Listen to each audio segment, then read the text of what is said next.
Bonjour mesdames, bonjour mesdemoiselles, bonjour messieurs. Bonjour à vous tous qui prenez une minute comme ça tous les jours pour se connecter sur notre canal où on parle exclusivement du traitement de l'eau. Nous sommes joignables à Douala au 695 05 69 70. Évidemment, c'est l'entreprise SEES spécialisée dans le traitement de l'eau.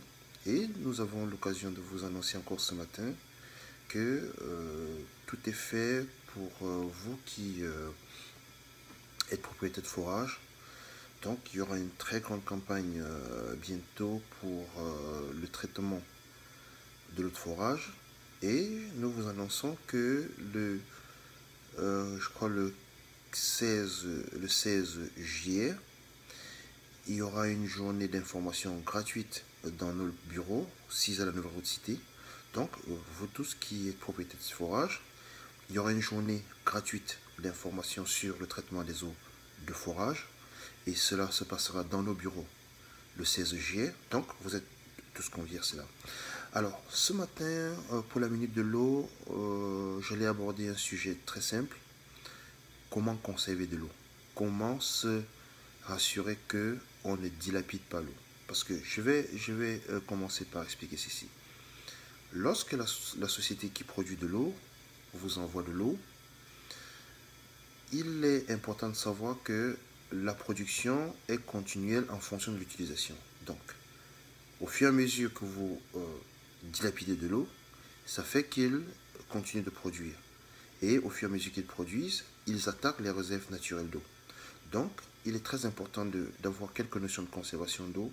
Et ces notions de conservation d'eau aussi vous permettent de réduire considérablement votre facture d'eau. Il est très important. Même si vous avez un forage à la maison, sachez que si vous réduisez la quantité d'eau inutile que vous utilisez, à partir de ce moment, votre forage il fonctionne à l'électricité, donc ça réduira votre facture d'électricité pour le moteur de la pompe de forage. Et aussi, ça va permettre que la durée de vie de votre système de traitement soit rallongée. Donc, il est important de tout faire pour conserver l'eau que l'on a. Et les méthodes de conservation sont très courantes. Il y a des petites erreurs que nous faisons naturellement qui font qu'on dépense de l'eau sans se rendre compte. La première chose, lorsque vous brossez les dents le matin, il faut toujours fermer le robinet pendant que vous brossez les dents. On a tendance à toujours laisser le robinet couler pendant qu'on se brosse les dents. Et si vous vous brossez les dents pendant 2 minutes, vous aurez dépensé environ 5 litres d'eau. Imaginez que dans votre maison, il y a 5 personnes qui se brossent les dents de la même façon. Ça fait 25 litres comme ça tous les matins et 25 litres tous les soirs pour rien. Parce qu'à ce moment, pendant que le robinet coule, vous brossez les dents, vous n'utilisez pas cette eau. La deuxième chose qui fait qu'on utilise beaucoup d'eau sans se rendre compte, c'est lorsqu'on lave les fruits et les légumes. On a toujours tendance à ouvrir le robinet et à laver les fruits en dessous du robinet pendant que ça coule. Vous gaspillez de l'eau à ce moment-là. Alors le conseil que l'on donne, c'est que lorsque vous voulez laver les fruits et les légumes, puisez de l'eau dans une bassine en quantité suffisante par rapport au nombre de fruits que vous avez à nettoyer. Vous nettoyez les fruits, vous versez de l'eau, vous mettez une petite quantité pour rincer. L'autre façon de conserver l'eau et de réduire votre consommation d'eau, c'est de réduire le temps de passage sous la douche. Si vous réduisez votre temps de passage sous la douche de 1 minute, je dis bien, si vous réduisez le temps de passage sous la douche de 1 minute, vous conservez environ 1500 litres par semaine. Vous réduisez votre consommation d'eau de 1500 litres par semaine. Ça, c'est pour une personne. Une autre chose, pour ceux qui ont les jouets pour enfants à la maison, évitez que les enfants jouent avec de l'eau à tort et à travers. Ça fait que vous dépensez de l'eau. Et pour ceux qui ont des jardins, il faut toujours arroser le jardin, soit tôt le matin ou alors tard le soir. Et il faut le faire à la main et mettre de l'eau directement à côté de la racine. Maintenant, une autre façon, un autre phénomène qui fait que l'on perd beaucoup d'eau dans la maison, ce sont les fuites. Donc il faut toujours vérifier dans la maison que vous n'avez pas de fuite. Et pour vérifier, par exemple, pour le bidet c'est simple. Vous mettez un produit coloré dans la chasse d'eau. Et si vous vous rendez compte que cette couleur-là descend dans le bidet, ça veut dire qu'il y a une fuite. Et généralement, dans les maisons, vous avez cette fuite-là qui est continue. Ça vous fait 2 mètres cubes par semaine. 2 mètres cubes par semaine. Donc ça vous fait 8 mètres cubes par semaine. Et si votre mètre cube de vous coûte 300 francs, ça fait 2400 francs en plus sur votre facture d'eau. Ça, c'est pour un seul bidet. Si votre maison a 3 bidets comme ça qui perdent de l'eau, ça va faire 10 000 en plus sur votre facture d'eau. Donc, il est très important de le faire. Donc, et aussi, il faut vérifier les tuyaux, détecter les fuites. Et vous savez, je vais vous dire encore quelque chose. Si vous avez une fuite dans la maison qui fait une goutte par seconde, vous aurez perdu 10 000 litres d'eau par an. Et ça, 10 000 litres, ça fait 10 mètres cubes. Ça va faire 3 000 francs pour une goutte par an. Donc, c'est très important de comprendre le mécanisme de conservation d'eau et le mécanisme de réduction de la consommation de l'eau. Parce que conserver l'eau, c'est réduire sa consommation. Et réduire sa consommation, en fait, c'est couper tout ce qui est utilisation gratuite. Donc, je vais vous expliquer notamment comment laver ses légumes, au moment de se brosser les dents, lorsque l'on prend sa douche, les jouets des enfants que l'on a, les fuites d'eau sur le bidet. Donc, il y a tous ces petits mécanismes-là qui gonflent votre facture à la fin du mois. À première vue, ça peut vous augmenter 3 000, 4 000, 5 000. C'est rien. Mais si vous faites le ratio sur l'année, ça fait quand même 60 000 francs. Ça fait beaucoup pour de l'eau. C'est une bonne économie. Mais aussi, il faut comprendre que cette eau aurait pu servir ailleurs. Oui, cette eau aurait pu servir ailleurs. Parce que l'essentiel, ce n'est pas que vous payez votre facture. Mais quand vous versez cette eau gratuitement, vous la payez, certes. Mais ça fait que d'autres personnes dans d'autres quartiers n'ont pas de l'eau potable. Donc, en le faisant, vous permettez à d'autres personnes qui sont dans d'autres endroits, qui ont besoin de cette eau, de recevoir de l'eau potable. Imaginez que sur les 350 000 connexions que l'on a au Cameroun, 350 000 connexions, si chacun déverse gratuitement 10 litres d'eau par jour, ça fait 3 500 mètres cubes. 3 millions. Oui, 350 000. Si vous déversez 10 litres par jour, ça va faire 35 millions de litres qui sont partis. Ça fait combien de mètres cubes? Ça fait beaucoup d'eau. Et cette eau aurait pu servir à d'autres personnes.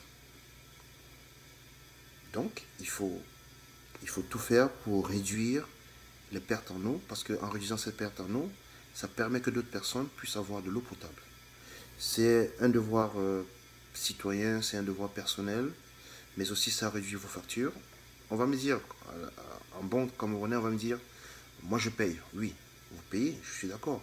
Mais en le faisant, vous permettez à d'autres personnes qui ont dans des zones où l'eau n'arrive pas facilement, parce que le transport est autre, d'avoir de l'eau potable. Donc, vérifions, limitons les dégâts, notamment lorsque l'on se brosse les dents, vous fermez le robinet, vous ne prenez que la quantité d'eau nécessaire pour nettoyer les légumes, vous vérifiez les fuites dans la maison, vous réduisez votre temps de passage sous la douche d'1 minute, c'est pas beaucoup, c'est 1 minute en moins, votre temps de bain. Vous ne faites pas cela pour le plaisir, c'est vrai, mais ça permet de réduire et de conserver l'eau. Parce que l'eau, c'est une denrée précieuse. Et avec la pollution qui est galopante, d'un moment à l'autre, on n'aura plus accès facilement, même au minimum, en eau potable. Ça va coûter beaucoup plus cher. Donc, c'était à peu près ça notre conseil de ce matin. Et je reviens encore pour annoncer à tous ceux-là qui nous suivent que nous répondons, SEES répond au 695 05 69 70. Nous sommes situés à la nouvelle route Cité, entre le collège de l'Agapé et la direction de transport de Eneo. Nous sommes spécialisés dans le traitement de l'eau, que ce soit individuel, que ce soit sur le plan du traitement de l'eau industriel. Nous sommes présents sur le Cameroun. On peut se targuer aujourd'hui d'être le numéro 1 du traitement de l'eau au Cameroun. On a le personnel requis pour cela. Et nous sommes en train de travailler maintenant sur tout ce qui est à la mode au Cameroun, c'est-à-dire les stations de traitement d'eau usées. On a tous les équipements pour les analyses. On a le personnel pour pouvoir faire le dimensionnement des stations de traitement d'eau usées. Donc, rapprochez-vous de notre service technique et si vous avez un besoin similaire, on vous donnera les solutions précises. Si vous avez besoin de traiter les eaux de votre forage, nous sommes prêts. On a tous les éléments pour cela. On a le personnel requis, on a le matériel requis pour traiter vos eaux de forage. On peut dimensionner les petites stations de traitement d'eau, que ce soit que vous ayez un besoin de 1 mètre cube d'eau par heure jusqu'à 200-300 mètres cubes d'eau par heure. Nous sommes capables de dimensionner votre station et de potabiliser votre eau. Sur ce, vous pouvez nous suivre sur YouTube. Donc, on est sur YouTube. Vous tapez simplement SEES Group sur YouTube. Vous allez avoir l'intégralité de nos vidéos. Vous pouvez aussi taper Alain Roger Fotso Dada sur YouTube et vous aurez l'intégralité de nos vidéos. Donc, et nous répondons au 695 05 69 70. Vous pouvez visiter notre site internet, le www.seesgroup.com. Vous pouvez nous faire un email sur info@seesgroup.com. Donc, merci à vous qui nous suivez avec beaucoup d'intérêt. Ça, c'était la minute de l'eau de ce matin. Merci encore pour tout le temps. Merci encore pour votre disponibilité. Rendez-vous sur YouTube pour l'intégralité des vidéos. Rendez-vous sur Facebook, sur la page Facebook SES pour l'intégralité de toutes les vidéos. Mais aussi, comme je vous ai dit, le 16 juillet, il y aura une journée gratuite d'information sur le traitement des eaux de forage. Je précise bien, le 16 juillet, il y aura une journée gratuite sur le traitement des eaux de forage. Donc, si vous êtes propriétaire de forage, ou alors si vous connaissez quelqu'un qui est propriétaire de forage et qui voudrait en savoir mieux, ou alors en savoir plus sur le traitement des eaux de forage, rendez-vous dans nos bureaux le 16 juillet à partir de 8 h. Mais ça se fera sur réservation. Donc, vous appelez au préalable le 695 05 69 70. 695 05 69 70 pour réserver votre temps de passage dans nos locaux. Ce sera le 16 juillet pour que l'on discute du traitement des eaux de forage. Sur ce, je vous souhaite une très bonne journée. Merci pour tout le temps que vous nous avez consacré ce matin. N'oubliez pas de boire un verre d'eau potable aujourd'hui. Bonne journée.